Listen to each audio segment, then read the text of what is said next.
Shubor na ka Shlem jong unong san Hima.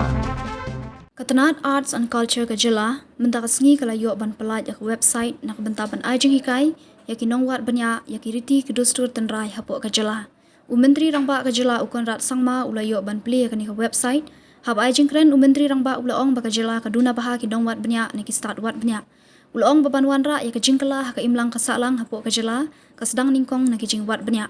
Shushu ulaong babuan ki samlah ka jala ki kwa ban le research ne ban wat Bniah handai kimpat yo pade ya ka jinga kershan lem kumta lingba kani kanyarap ya kitu ki ba wat Bniah ya ka jinglong tenrai ki riti dustur hapo ka jala kanang ban kentiu ya ka riti dustur hakipor ban sawan uba polling do menteri ka Tnad Arts and Culture ka jala ulaong bakani ka Shlem Jinghikai kan long ka kabu nak benta ki nong wat Bniah ba pher bat lingba kani kan aiman sim ru yaki lingba kani ke penlong yaki nong wat Bniah bakin yo ban wat Bniah saya ki aka ki ba ompat shimlatip yaki tenrai niki khana jongki ulaong.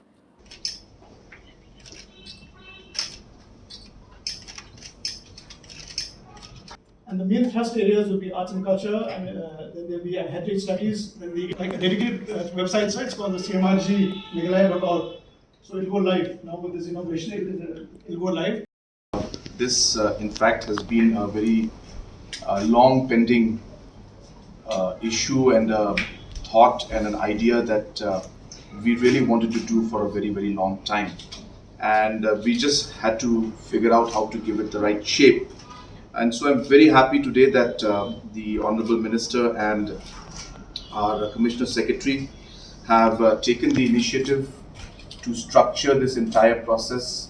And we are here today to launch the website and the portal through which our different scholars and researchers can now apply for this particular grant. The thought process is very simple. Number one, we have always felt, and I've mentioned this in many platforms, that we really lack documentation. We really lack research.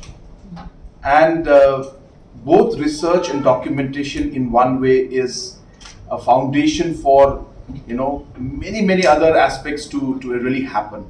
And many states and many nations, if you look at it, have stressed so much on documentation. And those documentations that help the future generation to understand the past and improve the past in the future and make things better. So all of these thought processes, ideas, anything that we want to do to bring a change in our society and in our state starts with proper research and documentation, without which we really would not be, I should say, moving forward in a very scientific manner. And that's what has actually really pushed us to focus on this aspect of research and documentation. That's number one. Number two, we also realized that many of our scholars, they really want to do research, but actually they don't have the support to do research. So there's no lack of individuals who are keen, who are into research mode and would really like to contribute, but there was no mechanism or no platform through which they could do it. So this is really also to support these researchers and scholars to move forward.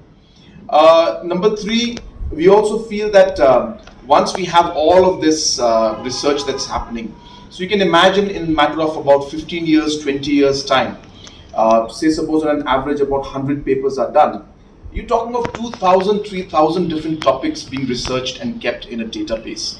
So you look at the next many years, and obviously we hope that this research entire concept will become much bigger than what it is today. We're starting off small, doesn't mean we will remain small with this, because it's just, we mentioned 50 scholars, we've put a budget of 3 lakhs, but obviously we don't want to start big and then cut back things and make it smaller. So we would like to take it easy, step by step, figure out how we would like to move forward, keep improving things, and then make it bigger and bigger in the future. So for example, I'm really keen that this research should not be just limited to only documentation, but I hope tomorrow we will have visuals, we'll have different documentaries, we'll have videos. As you know, that Honorable Minister has also started a very important program, which is the OTT platform, which is coming out for Meghalaya. So you can imagine all these informations and these videos and research that we're doing, the documentation, the documentaries that we'll be having, finding the place in the OTT platform. and really people learning from it. And in the entire process, as I said, we'll be creating a lot of excitement in the system. Many jobs will be created through this, employment will be created through this. The youth and the scholars will become part of the entire vision that the goal and the government has, because somewhere we also see a disconnect in terms of what the government is doing and what the research scholars are maybe not able to focus on. So many aspects will be addressed through this particular program that we are having. If you look at the last part of the different programs that we could have in this research, it speaks about the different government programs. Now, we feel it's important for that research also to take place, because the government does many things. But then, number one, the research areas and all, and the intellectual community are not aware about it, number one, and public also is not aware about it. And number two, maybe they can research and tell us how to improve the different programs that the government does. So all of this can only happen when we have proper research and proper documentation of what we're doing. So these are all the different aspects of things. I don't think I have enough time to speak about all of that today, but this is just to give you a small gist of what we are trying to do out here. But I must congratulate our Honorable Minister for having really structured this entire concept into a very good program. I must thank the members of the committee who have agreed to come on board and really help us, because their inputs will be very crucial.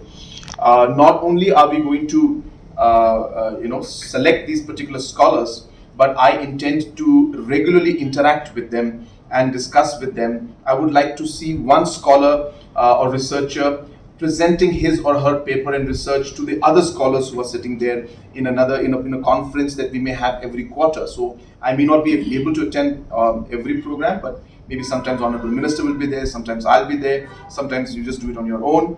But I think it'll be a healthy environment to have our intellects talk to each other, discuss with each other, and learn from each other. So really the idea is to really bring up an intellectual setup out here, where we have all different ideas coming together and making everybody a part of what we were, our history, our culture, which is what really holds us and gives us foundation of and the identity of who we are, which should be documented. And we work further towards the future in terms of the different programs, economics, different government schemes, and also cultural aspect of how things are changing now in the world today. So all of these aspects will come together, I strongly feel, with this particular research program. So I don't want to talk much. As I said, most of my thought process is something that's still in my mind, and it will only become clearer as we move forward. But I just thought I would take this moment to also share with you my thoughts. But as you can see from this documentation, it's a very simple process of application, how to apply, who all are eligible. We've kept it very flexible so that as many scholars can apply. We really wanted to make it very, very open and very flexible for individuals. They may not be PhD holders, but why not give them a chance also? And of course, we would want each of these researchers to then also do a lot of field work, visits, involve students, other students who are there, with them, allow the team to be there. So we're hoping that one scholar, one researcher will have a team of 4 or 5 people, individuals around him. So we're not touching just one intellect, we're touching about 200, 300 every year.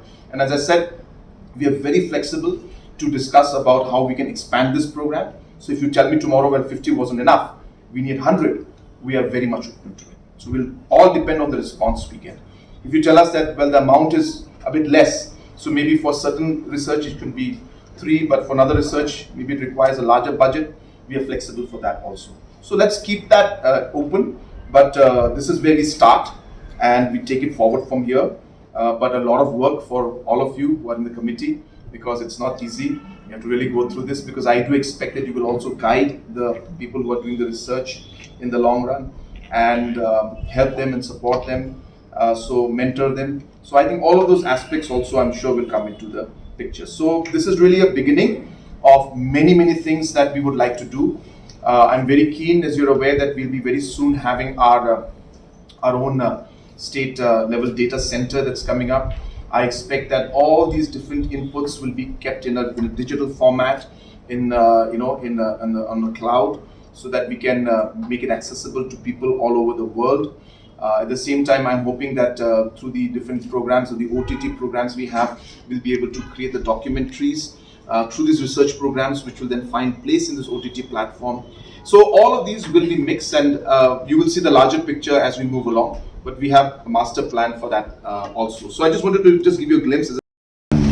Fulfillment at the culmination of this very important project that was conceived by our Honorable Chief Minister, which is to provide assistance to researchers as individuals and as institutes in order to enable them to conduct research in various fields pertaining to the arts and culture of the state. As all of you are aware, much of what Meghalaya is when it comes to our history and our customs and culture, much of it is can be traced orally, and written literature came to us only in 1842.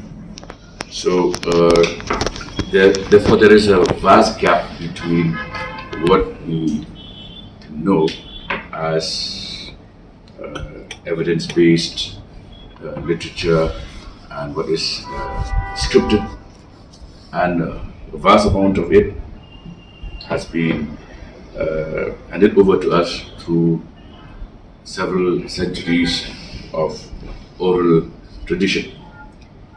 Therefore, that there is a huge potential for us to conduct studies and research in those areas. And as the world moves towards digital platforms and AI, it is very important that societies like ours, which are indigenous societies, should come up with material which is research based, and hence the need for this kind of a grant in order to further enable scholars, individuals and institutes to conduct studies in various fields, and it is heartening to see that with the active support of the Honorable Chief Minister, we are now in a position to dwell and go into that area which has all along been neglected. And hence, I'm very confident that our scholars will come forward. We are conducting the screening process to ensure that we get the best of them to come forward and do their research. And with this initiative, I have full confidence that a lot of our scholars and researchers will be amply incentivized and encouraged. And so this is a major initiative, a landmark initiative, and I trust that this year itself we should be in a position to have, if not the entire fund, the entire grant, at least half of it to be utilized purposefully for the benefit of future generations, and to also be able to have material which can be of utility and can be used as research material and also as historical material to allow and facilitate our state to be able to go into territories which have not been researched into till this point of time. And once again, I congratulate our Honorable Chief Minister for this initiative, and I seek the full cooperation of the committee to enable us to take our work further. And with these few words,